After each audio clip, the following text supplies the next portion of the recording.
Finally, Russia has responded. Russia has finally retaliated against Ukraine and NATO.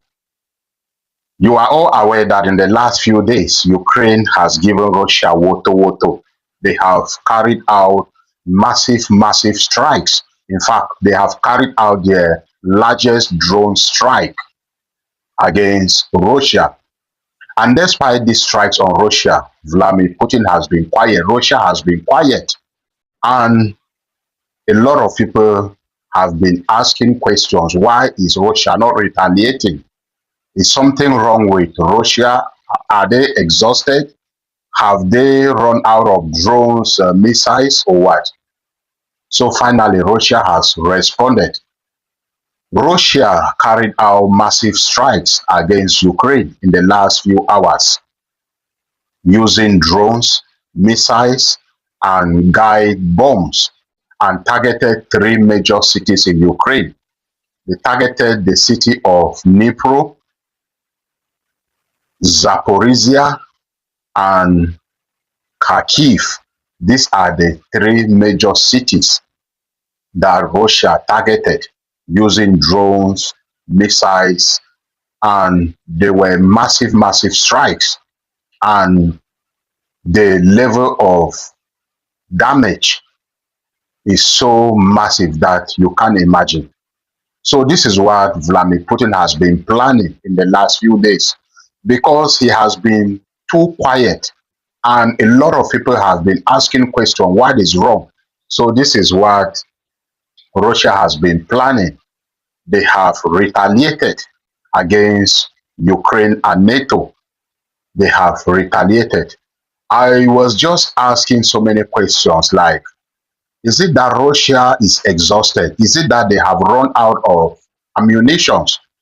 I'm not the only one who has been asking that question. So Russia has retaliated a few hours ago. And despite these attacks on Ukraine, Zelensky, the comedian, came out and mocked at Vladimir Putin.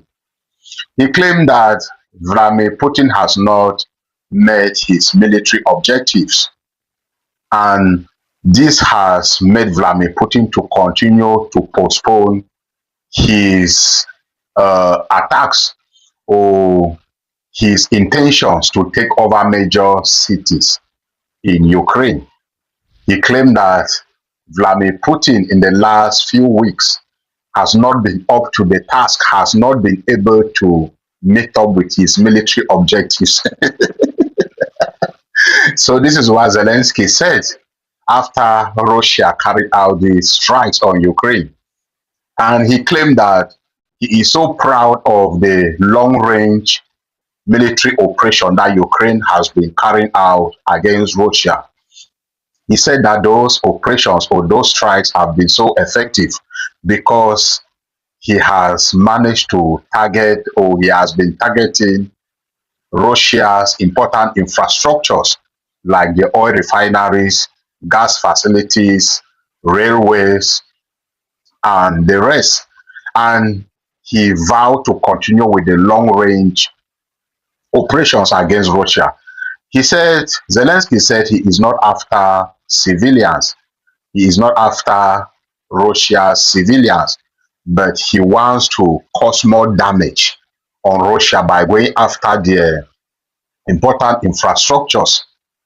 And that is why he has been using those long drones, those long-range drones, to go after Russia's important infrastructures. So Zelensky is very satisfied. He is very happy with the recent strikes that him and NATO have been able to carry out against Russia in the last few weeks and in the last few days. With regards to the region of Crimea, shortage of gas and logistics have been reported in the region of Crimea because of the damages that Ukraine has caused.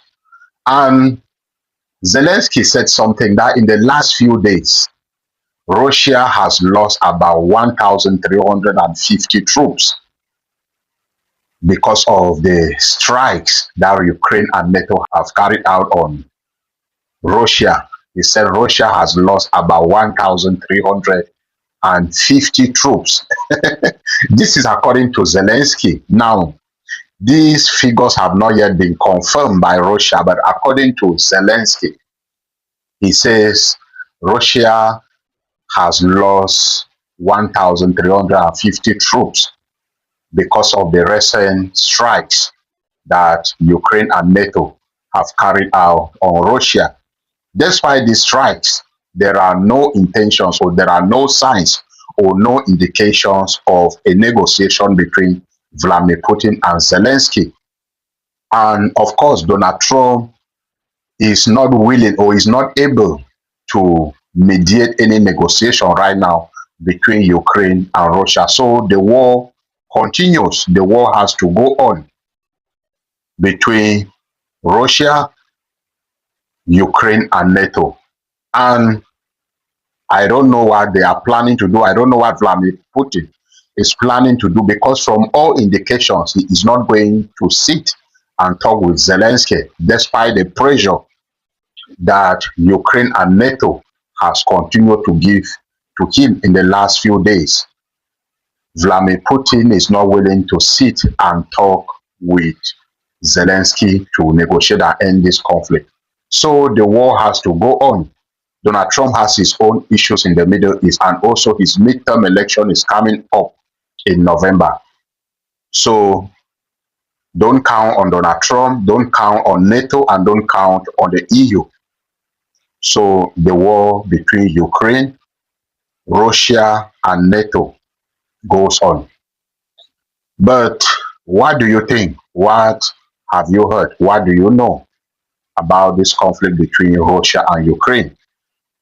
What do you think can be done to bring peace between Russia, Ukraine, and NATO at this moment? Because things continue to escalate in the last few days and in the last few hours. Let me know what you think about it in the comment section. And remember to like, comment, and share this video, and look out for my next update. God bless you.